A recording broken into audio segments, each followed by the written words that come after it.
I'm Anne-Marie Tipton. I'm the education coordinator here at the Tijuana River National Estuarine Research Reserve. We're here to talk about trash because it's a marine problem, it's an estuarine health problem, and it's a human health problem. The biggest problem is when it rains and it takes all that sediment and all that trash and it brings it here and it just goes whoosh.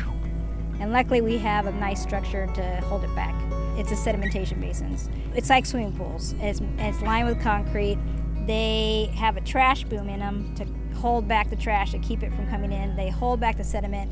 It holds 50,000 cubic yards, which is, if you could picture it, it's a football field about 3 feet high. It only takes a couple inches to make an estuary or a salt marsh into an upland. And every year around September, we come and we clean up all the sediment, pick up the trash. They've done some trash characterization studies, and they found that there was 3,500 tons, that's what they estimated, and 9 million type 1 and type 2 plastic bottles. Those bottles are recyclable, as you probably know. Humans haven't taken care of trash like they're supposed to. Hi, I'm Maria Ahmad. I'm the education specialist at the Tijuana River National Estuarine Research Reserve, and we're here at Borderfield State Park, which is part of the research reserve. By the time the plastic coming from the upper part of the watershed reaches the beaches here, it is in such a small form, we call those microplastics, that it's almost impossible to sometimes determine where they come from. They get to a level where they're no longer recyclable, even if we do pick them up. So a ban completely prevents even having to pick up plastic that may not even be recyclable. And so today is International Coastal Cleanup Day. It is an international effort to clean the beach. It is an event that's happening around the county and again all over the world. Folks are out here not only to clean the beach and pick up trash, but data is collected with data sheets to categorize the trash that's being picked up today. Then we get a better understanding of where that trash is coming from and applying it to making policy or legislation that then helps us to prevent this trash in the first place.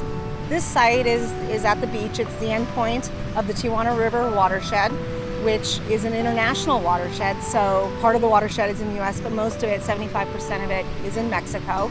And so their policies for trash and recycling do have an impact on what we see here just on the other side of the border. My name is Ana Guiarte, and I am the coordinator of Desembolsa TVC, that is the campaign of plastic bag ban in Tecate and Tijuana.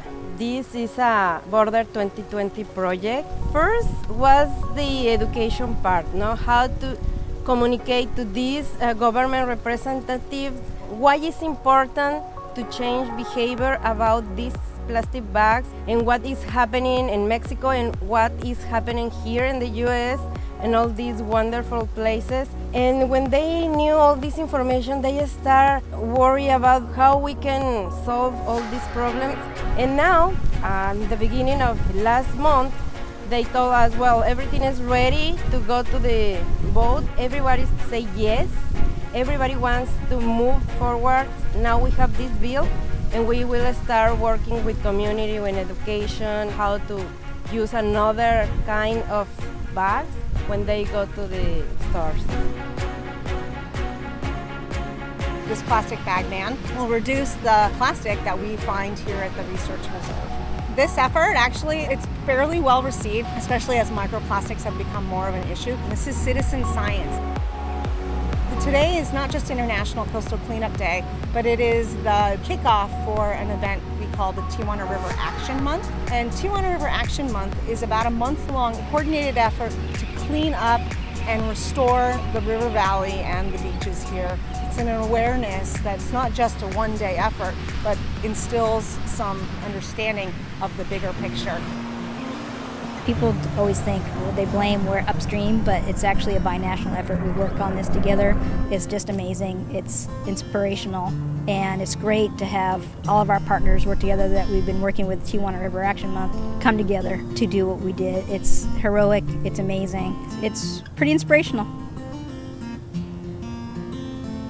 Here, as you know, we are in a binational watershed, and we are trying to identify projects to help the conditions here in the US, here in the reserve, and also to help the Mexican people and all these environmental problems. These Facebook pages and Instagram are doing many of the education process, and they are showing us how they are changing these plastic bags they already have in their houses and making these reusable bags, showing how everybody can make a little or big change.